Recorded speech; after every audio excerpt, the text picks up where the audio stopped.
The Observer's Dilemma. Captain Zextal adjusted his secondary optical membrane as he studied the peculiar human mining vessel through his ship's advanced scanning systems. As the leader of the consortium's Special Technology Assessment Division, he had seen countless alien ships and technologies, but something about this primitive-looking vessel made his chitinous plates tingle with anticipation. "High Commander," his chief engineer, Valthrix, called out, her voice trembling with barely contained excitement. "You need to see these readings." Zextal glided across the bridge of their cloaked observation vessel, the Silent Whisper, his gravitational stabilizers working overtime to compensate for his agitation. The readings on Valthrix's console displayed a bewildering array of data about the human mining vessel's drilling mechanism. "Explain," he commanded, trying to maintain his professional composure despite his growing curiosity. Valthrix's secondary arms twitched as she manipulated the holographic display. "The humans have developed something unprecedented, Commander. Their drilling technology, it's not just breaking down the rock, it's molecular disassembly on a massive scale. The human vessel, designated as Mining Vessel Delta 217 according to their intercepted communications, was indeed an unremarkable sight. Its boxy frame and utilitarian design spoke of function over form, typical of a species that had evolved on a high-gravity world. But as Zextal watched it approach another asteroid, he began to understand why his engineering team was so excited. "Look at the efficiency ratings," Valthrix continued, her voice rising in pitch. "The drill heads aren't just grinding the rock, they're using a combination of mechanical force and what appears to be a localized quantum field to break down matter at the molecular level. The material is being sorted and refined as it's collected." Zextal's primary heart skipped a beat. In his 300 cycles of service to the consortium, he had never seen anything quite like this. The implications were staggering. "And they achieved this with their level of technology?" he asked, his voice barely a whisper. "That's what makes it so brilliant," Valthrix responded, her excitement now impossible to contain. "They've combined relatively simple mechanical principles with an understanding of quantum mechanics that's, well, it's elegant in its brutality. The high gravity of their homeworld forced them to think differently about material processing." The bridge crew watched in fascinated silence as the mining vessel approached its next target. The drill heads, with their strange blue glow, made contact with the asteroid's surface.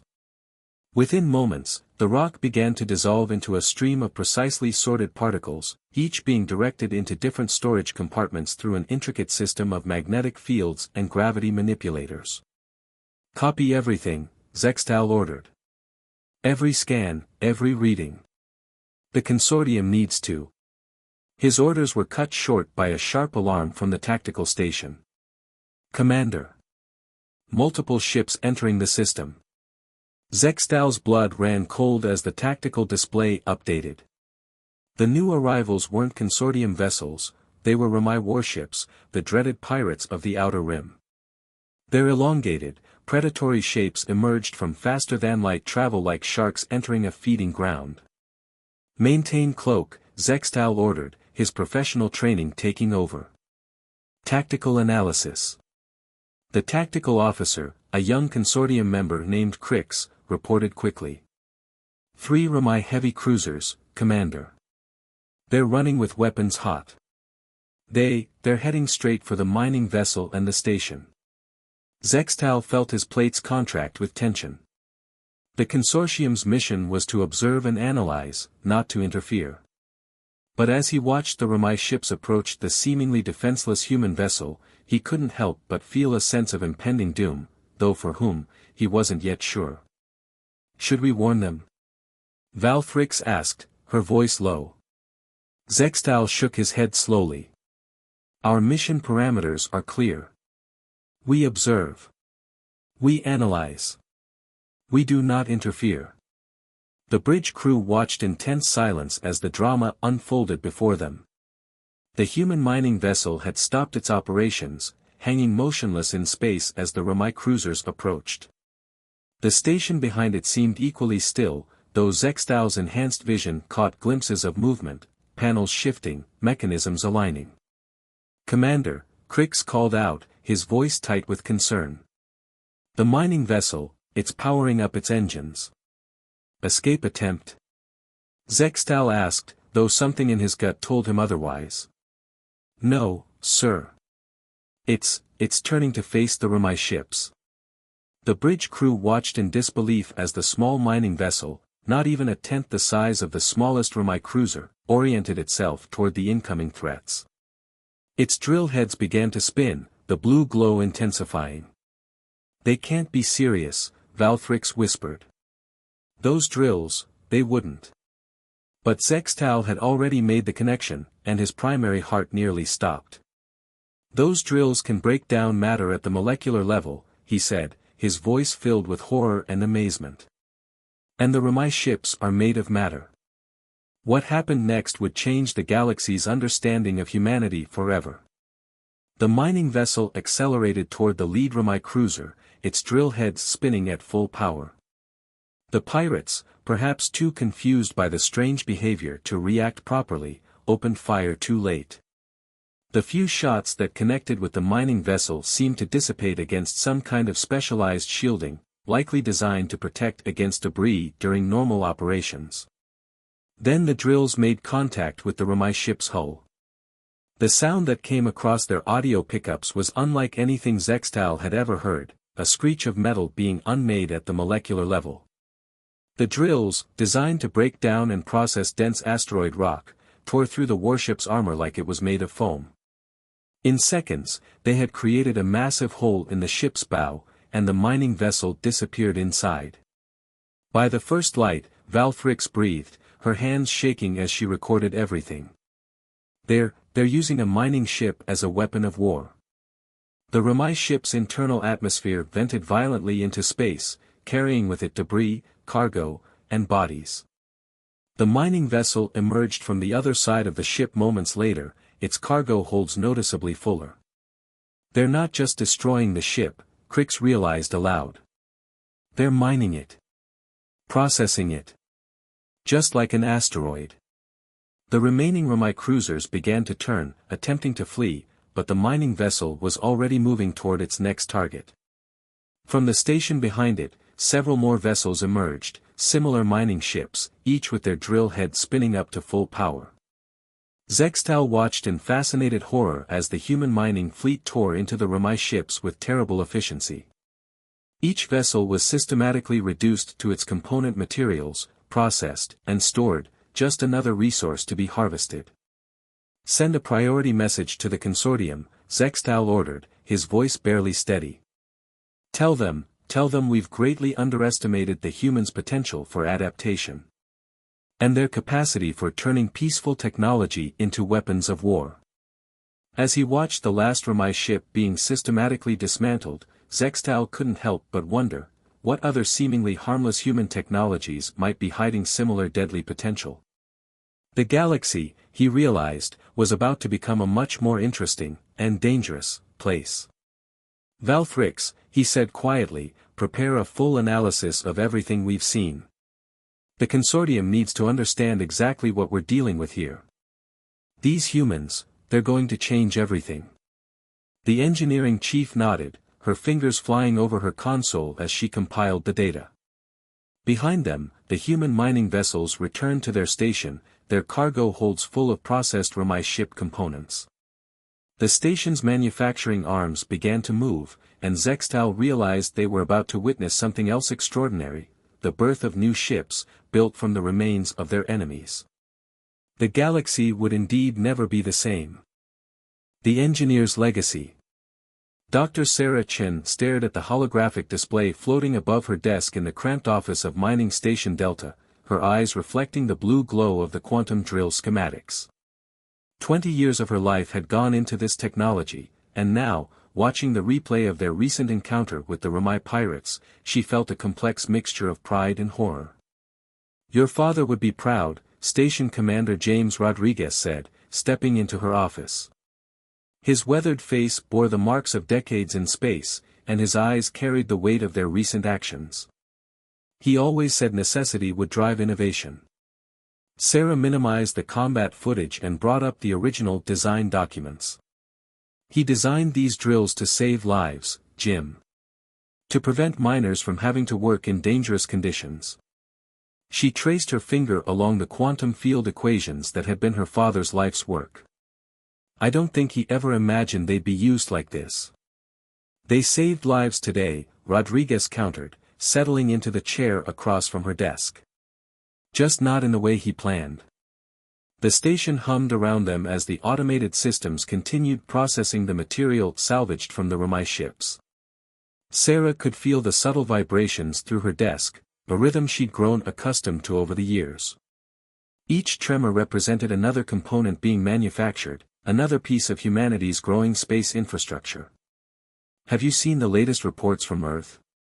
Rodriguez asked, sliding a data tablet across her desk. The consortium's been watching U.S.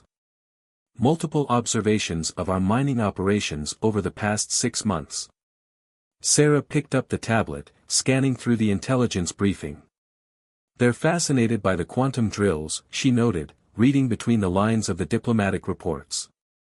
Can't figure out how we managed to develop this technology so early in our spacefaring history. They don't understand necessity, Rodriguez said with a grim smile.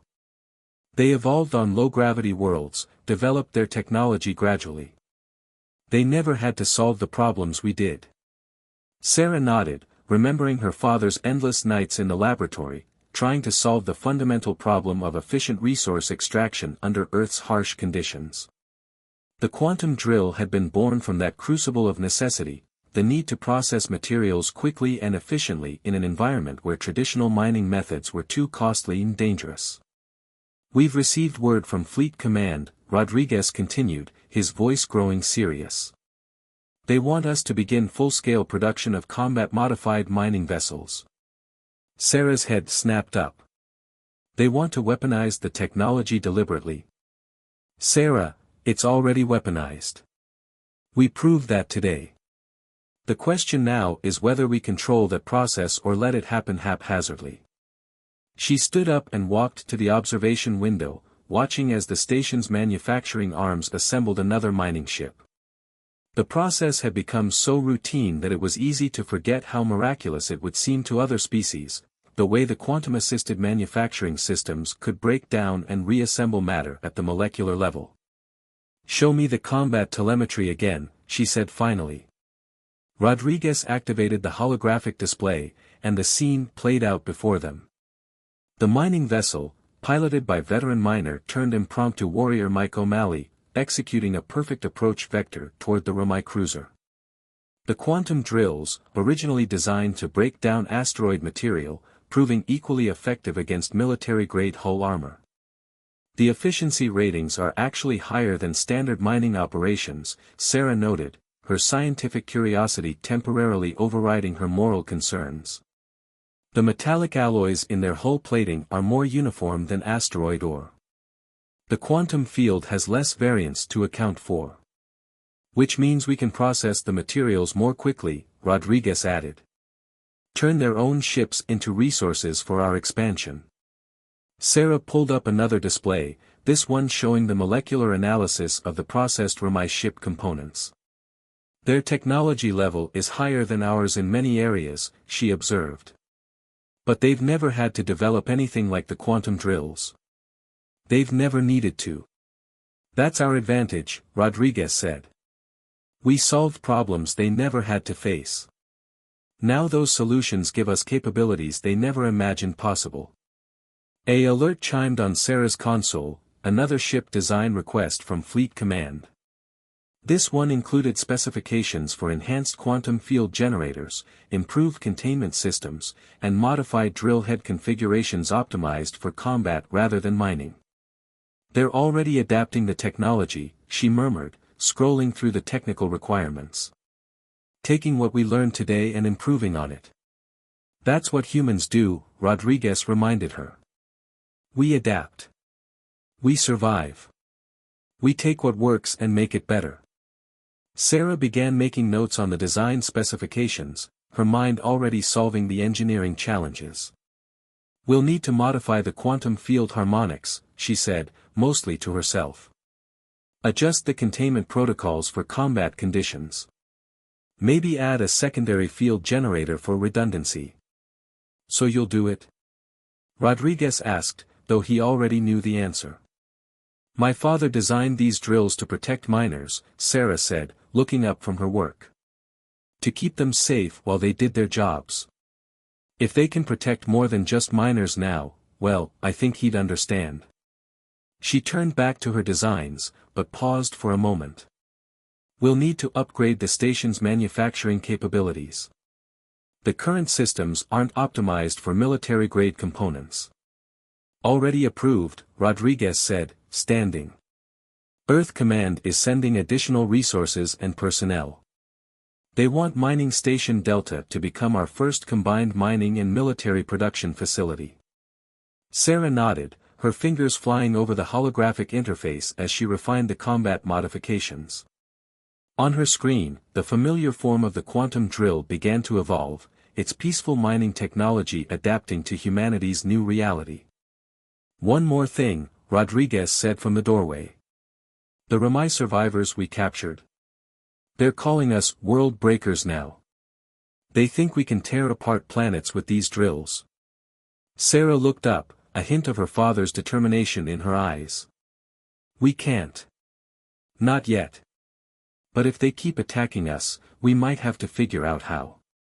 As Rodriguez left, Sarah returned to her work, the quantum equations dancing before her eyes. In her mind, she could hear her father's voice from long ago. Sometimes, Sarah, the most powerful weapons aren't the ones designed for war.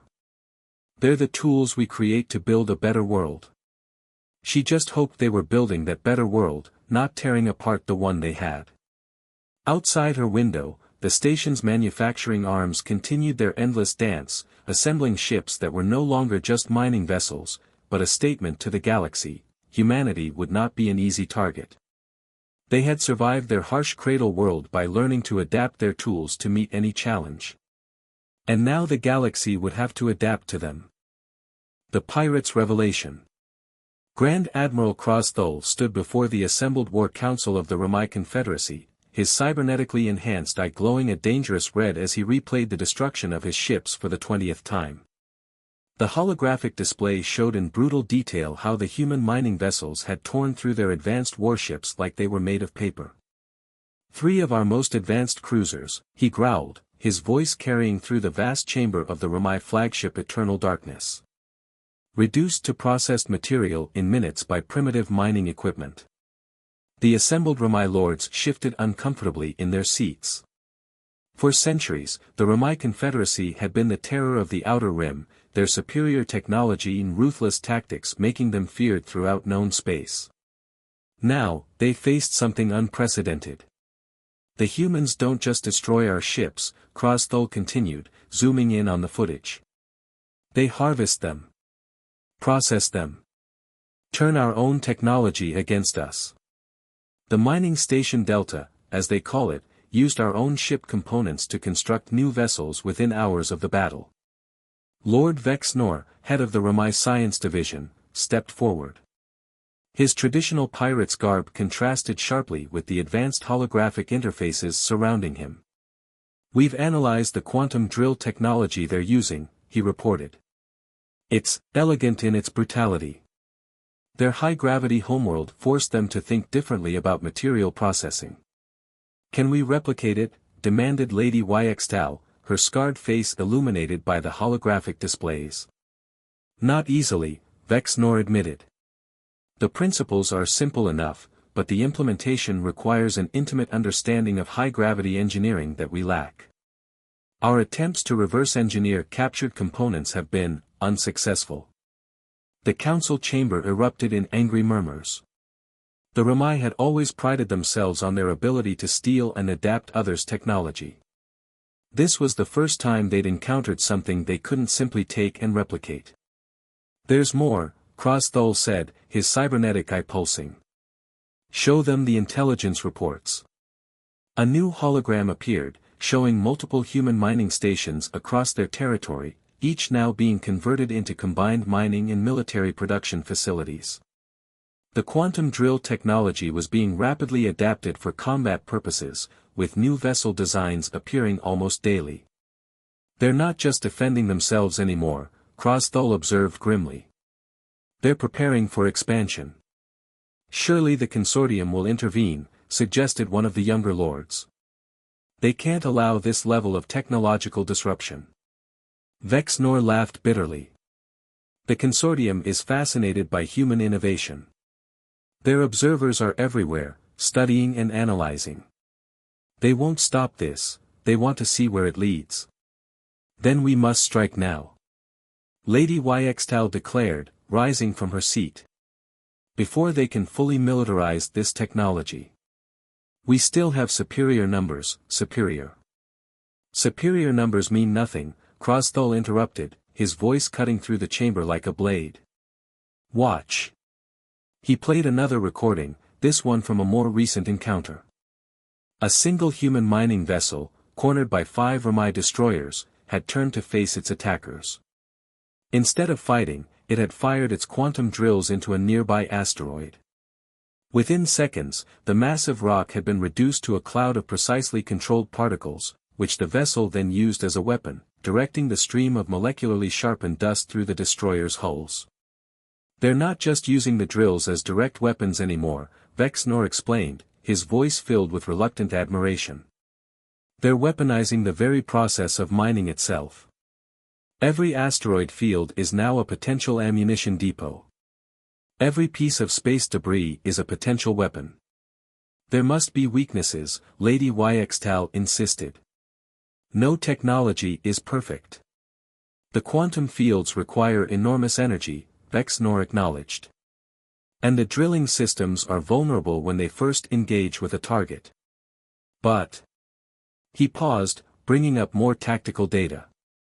They're already developing countermeasures. New shield configurations, improved power systems, redundant field generators. Crosthall zoomed in on one particular image, a new human vessel design that combined traditional military weaponry with multiple quantum drill systems. They're not just adapting mining technology for combat, he said. They're creating an entirely new form of warfare. The council chamber fell silent as the implications sank in. The Ramai Confederacy, long accustomed to being the predator, suddenly found itself potentially becoming prey.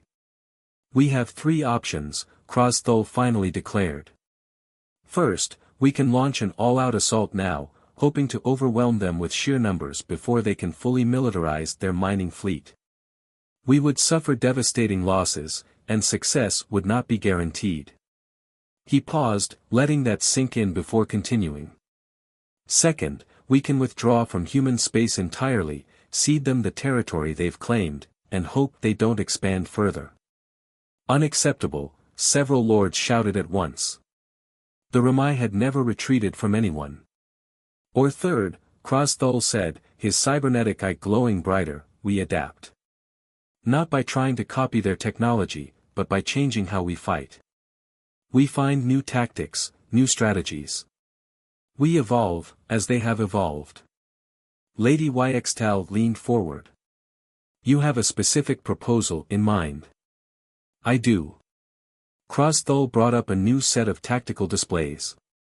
We've detected unusual energy signatures from their quantum drill systems when they engage with certain types of materials.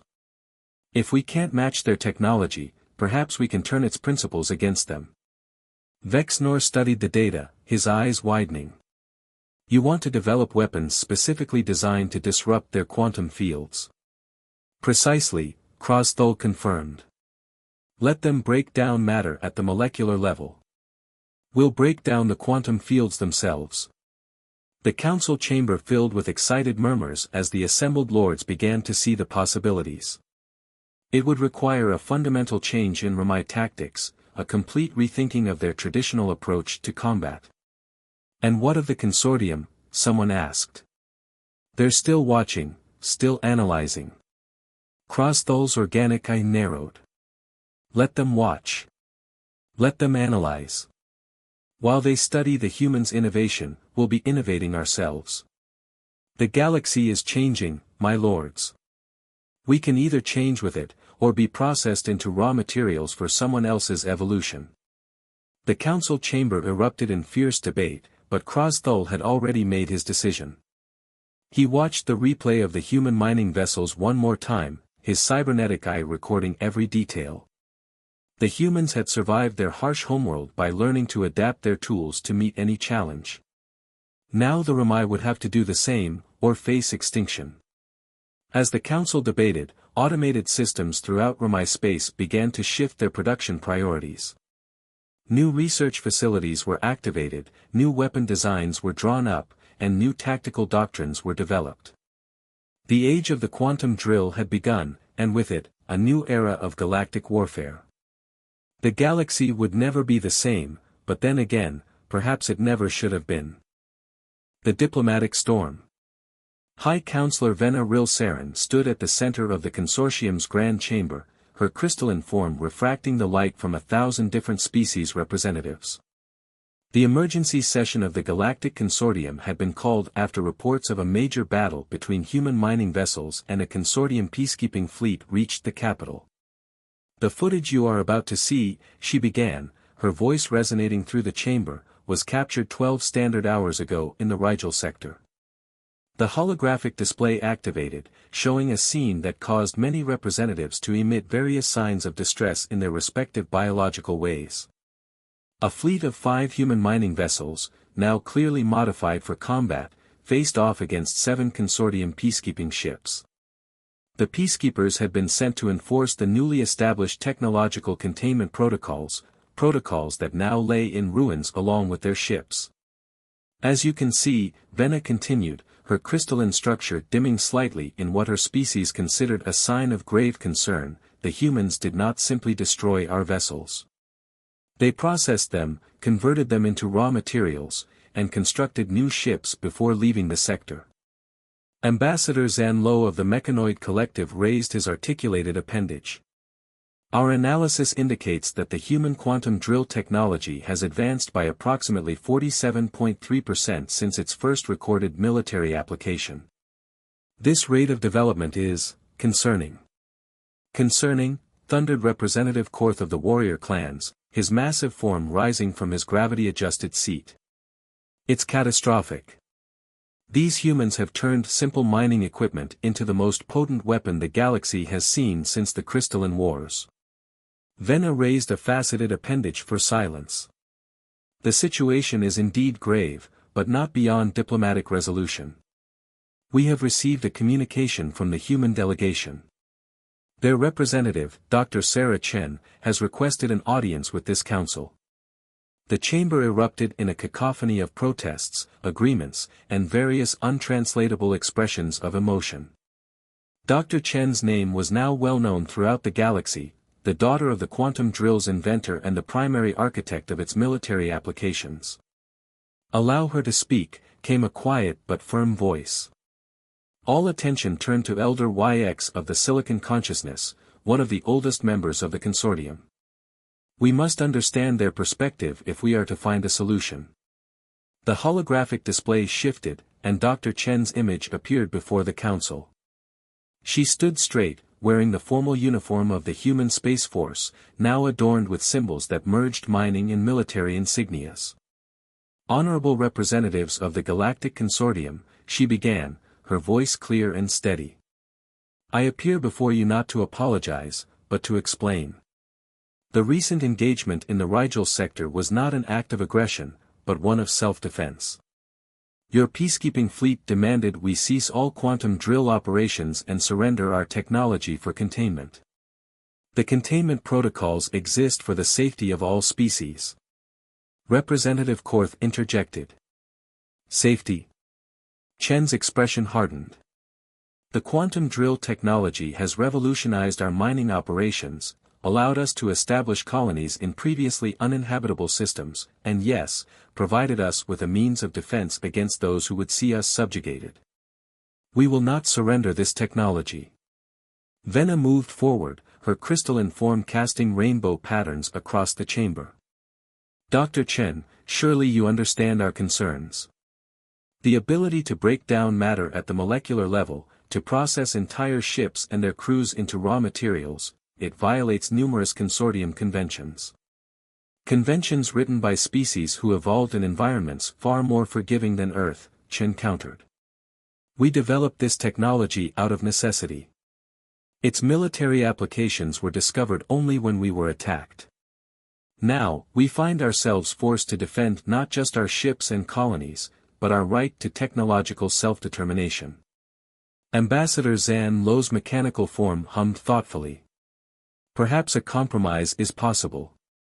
The humans could share their quantum drill technology with the consortium, allowing for proper regulation and... No, Chen interrupted firmly. We've seen how the consortium regulates technology. The Arterian Assembly was forced to abandon their gravitational manipulation research. The Zeth Collective had their dimensional folding technology confiscated. We will not allow Earth's innovations to be suppressed in the name of stability. The chamber fell silent as the implications of her words sank in. The humans weren't just refusing to comply with consortium regulations, they were challenging the very foundation of galactic technological governance. Elder YX's ancient form shifted slightly. You speak of self-determination, Dr. Chen, but surely you understand the dangers of unrestricted technological development. The galaxy still bears the scars of the crystalline wars. Chen's expression softened slightly. We do understand, Elder. That's why we're proposing an alternative to your containment protocols. The quantum drill technology cannot be contained, it's already transformed mining operations across human space. But it can be managed, regulated by a new framework that respects both innovation and safety. Vena's crystalline form brightened with interest. You have a specific proposal? Yes, Chen confirmed. We're establishing the Quantum Engineering Regulatory Council, an independent body composed of representatives from all spacefaring species. Not to contain technologies, but to ensure they're developed and used responsibly. The chamber erupted in discussion again, but this time the tone was different. The humans weren't just defying the consortium, they were proposing to reshape its approach to technological development. And if we refuse? Representative Korth demanded. Chen's holographic image seemed to grow more resolute. Then we continue as we are. Our mining fleets will defend themselves when attacked. Our colonies will continue to grow. And the galaxy will have to adapt to a new reality, one where technological innovation cannot be contained, only guided. Vena turned to address the chamber. We must consider this carefully. The humans have demonstrated both the power of their technology and their willingness to use it. Yet they come before us not with threats, but with proposals for cooperation. Elder YX's ancient voice carried across the chamber. Perhaps it is we who must adapt. The galaxy is changing, and the consortium must change with it. As the debate continued, Vena noticed something interesting in the data streams flowing through her crystalline form. Reports were coming in from across the galaxy, other species were already beginning to develop their own variations of quantum manipulation technology. The humans' innovation had sparked a technological renaissance. Dr. Chen, Vena said, cutting through the chamber's chaos, your proposal will be put to a vote. But regardless of the outcome, I believe you have already changed the galaxy irrevocably. Chen nodded. Change was inevitable, High Counselor. We simply provided the catalyst. The question now is whether we face that change together or separately. As the human's hologram faded, Vena faced the assembled representatives. The old order was crumbling, and a new one was taking shape, one forged by the unexpected consequences of a mining drill designed on a high-gravity world. The galaxy would never be the same, but perhaps that was exactly what it needed. The new galaxy. 5 years after the Rigel incident, Mining Station Delta had become something its original designers could never have imagined. Dr. Sarah Chen stood in the newly constructed Quantum Engineering Institute's observation dome, watching as ships from a dozen different species docked with the massive facility that had grown around the original mining station. Quite a change from the old days, Commander Rodriguez said, joining her at the window. His uniform now bore the insignia of the Joint Species Mining Corps, an organization that would have been unthinkable just a few years ago. Father would have loved this, Sarah replied, watching as a Ramai research vessel carefully maneuvered into one of the specialized docking bays. He always said technology should bring people together, not drive them apart. The station had become the galaxy's premier center for quantum engineering research, a neutral ground where species from across known space came to study and develop new applications for the technology that had changed everything. Even the Ramai, their pirating days behind them, had become valuable contributors to the scientific community. Speaking of bringing people together, Rodriguez gestured toward another approaching ship. Your old friend is here. Sarah smiled as she recognized the crystalline structure of High Counselor Vena's personal vessel. The consortium representative had become an unexpected ally in the years following the crisis, helping to shepherd the galaxy through its technological transformation. Grand Admiral Crosthul is arriving too, Rodriguez added, pointing to a sleek vessel bearing the new insignia of the Ramai science fleet. Never thought I'd see the day when Ramai ships could dock here without starting a battle. They've adapted, like everyone else, Sarah observed. Their research into quantum field disruption actually helped us develop better containment systems. Funny how that works out. The observation dome's door whispered open, admitting Captain Zextal of the consortium's Technology Assessment Division. The same officer who had first observed the quantum drills in action now served as the head of the Institute's Safety Council. Dr. Chen, he greeted her, his chitinous plates gleaming under the starlight. The preliminary tests on the new planetary restoration project are complete. I think you'll be particularly interested in the results. Sarah nodded, pulling up a holographic display. The quantum drill technology, originally designed for mining and later adapted for warfare, had found its most profound application in environmental restoration. Planets stripped bare by centuries of conventional mining were being renewed, their molecular structures reorganized to support life again. The Arterians have successfully restored 3 worlds in their home system, Zextal reported. Their gravitational manipulation technology, combined with our quantum processing capabilities, has accelerated the terraforming process beyond our most optimistic projections. And the Zeth Collective's dimensional folding innovations have revolutionized our material storage systems, Sarah added. It's amazing what can happen when we share technology instead of trying to contain it. A soft chime announced another arrival to the observation dome. Valthrix, the former consortium engineer who had first recognized the significance of the quantum drills, now served as the Institute's chief of innovation. You'll want to see this, she said excitedly, activating the main holographic display. The first tests of the stellar maintenance system are complete. The display showed a dying star, its outer layers being carefully processed and restructured by a fleet of enormous quantum engineering vessels. The technology that had once torn apart warships was now being used to extend the lives of aging suns, preserving entire solar systems that would otherwise have been abandoned. The Mechanoid Collective's contribution was crucial, Valthrix noted. Their computational systems managing the quantum fields at that scale, it's revolutionary. Sarah watched the display with a mixture of awe and satisfaction. The quantum drill technology had evolved far beyond its original purpose, becoming something that even she hadn't imagined possible. We're ready to begin the conference, Rodriguez announced. Representatives from 57 species are waiting in the main assembly hall. Sarah nodded, taking a moment to compose herself. The first Galactic Quantum Engineering Summit marked a new chapter in the galaxy's history. Species that had once competed or fought were now collaborating, sharing their unique perspectives and technologies to solve problems that affected them all. As they made their way to the assembly hall, Sarah passed the station's manufacturing section. The massive automated systems were still building ships, but now they produced vessels designed for exploration, restoration, and scientific research.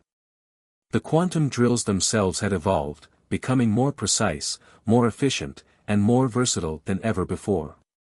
Dr. Chen, High Counselor Vena greeted her at the entrance to the assembly hall, her crystalline form refracting the light in complex patterns. The silicon consciousness has a fascinating proposal involving quantum computing at the molecular level. Elder YX believes it could revolutionize our understanding of consciousness itself.